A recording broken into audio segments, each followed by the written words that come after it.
Hello বন্ধুরা, কেমন আছো? আশা করি সবাই ভালো আছো। আমিও ভালো আছি। আমি এখন একটু সুস্থ আছি। আমি এক সপ্তাহ তো কোনো ব্লগ ভিডিও দিতে পারিনি। আমার দাঁতের যন্ত্রণা তো জানোই, দাঁত তুলে এসেছিলাম, শরীরটা খারাপ ছিল, দুদিন তো কথা বলতে পারিনি। দাদাভাই এক সপ্তাহ ছুটি নিয়ে আছে, উনি কাজ বাজ করছে, রান্নাবান্না উনি কোনো রকমে করছিল।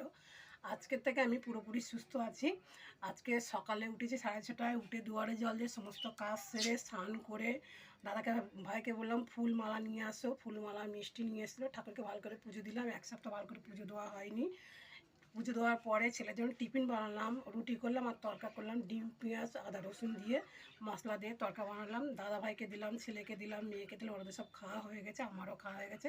আজকে দুপুরবেলা কী রান্না করব সেটাই তোমাদেরকে দেখাবো, তোমার দেখতে থেকো, পাশে থেকো, শুনিয়ে থেকো।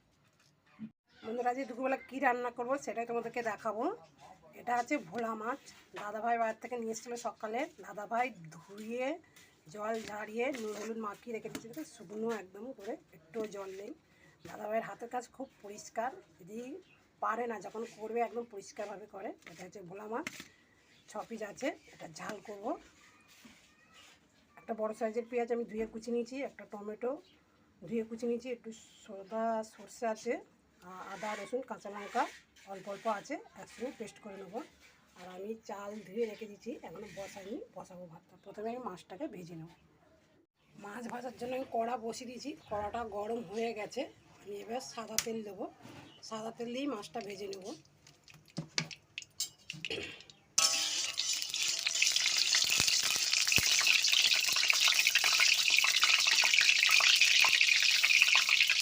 তেলটা গরম হয়ে গেছে, এই মাছগুলো দেবো।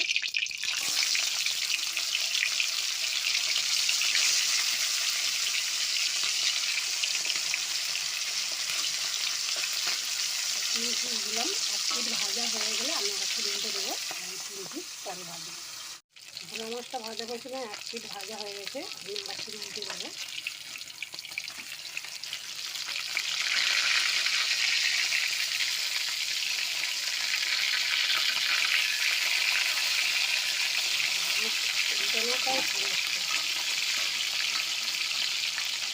এটা ভাজা হয়ে গেলে আমি তুলে নেবো।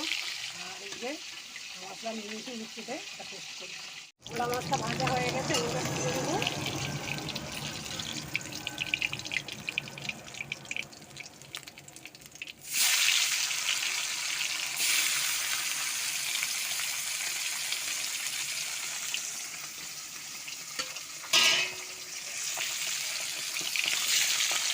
3 পিস ছিল ভাজা বেশি। আমি ভোলা মাছ সব ভেজে নিয়েছি, কড়াই যা তেলে চটাই থাকবে, আর একটু সর্ষের তেল দেবো আমি অল্প করে। কালো জিরে দিলাম,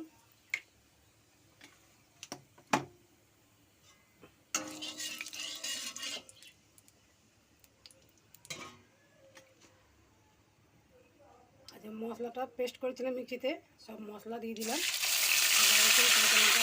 টমেটো, এখানে গুঁড়ো মশলা, এখানে 1/2 চামচ করে সব মশলা আছে। নুন আছে 1/2 চামচ, হলুদ আছে 1 চামচ, জিরে গুঁড়ো 1/2 চামচ, ধনে গুঁড়ো 1 চামচ, লঙ্কা গুঁড়ো 1 চামচ, আর অল্প একটু চিনি দিয়েছি কালার হওয়ার জন্য। মশলাটাকে কষে নেব।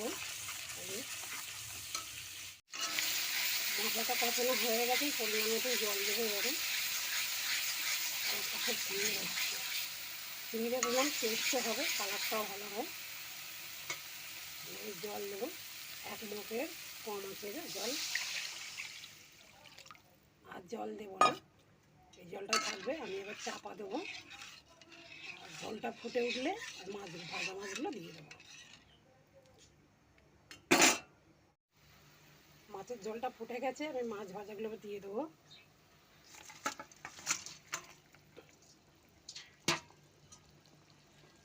আর একটু জল শুকনো হয়ে গেলে আমি নামিয়ে নেবো, আবার ঢাকা দেবো। ভোলা মাছের ঝাল আমার হয়ে গেছে, এবার গ্যাস বন্ধ করে দেবো। আর এদিকে আমি ভাত বসেছিলাম, ভাতটা ফুটে গেছে, জলটাও ঠিকঠাক আছে, ঝোল আর শুকনো করবো না।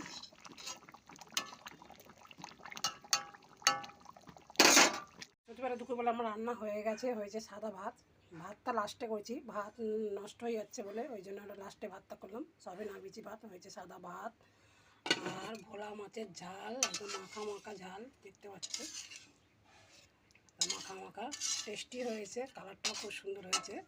ভোলা মাছের ঝাল দাদাভাই ছেলে মেয়ের জন্য, আর আমার জন্য রান্না হয়েছে পটল, পেঁপে আর দুটো কাঁচা লঙ্কা কালো জিরে দিয়ে অল্প সরষের তেল দিয়ে, মশলা টশলা কিছু দিইনি, ঝাল আমার খেতে না করেছে, এখন সব সিদ্ধ খেতে বলেছে, ওই জন্য একটা পাতলা করে একটু তরকারি করেছি সাদা মাটা আমার জন্য। আর এগুলো ছেলে মেয়ে দাদাভাই খাবে, আজকে দুপুরে এই রান্না আছে, এই খাবো। আর এখানে হচ্ছে একটু নুন জল গরম করেছি, গার্গিল করব বলেছে, 2 সপ্তাহ ধরে গার্গিল করবে, ব্যথাটা যাতে কমে যায়। আজকে এই রান্না হচ্ছে, এই খাবো। ছেলে মেয়ে বাড়িতে কেউ নেই, দাদাভাইও জল আনতে গেছে, দাদাভাই আসলে একসঙ্গেই খাবো। আর আমার ভিডিও দেখতে থাকো, পাশে থেকো, সঙ্গে থেকো, আমার সাপোর্ট করো, তোমরা ভালো থেকো, সুস্থ থেকো।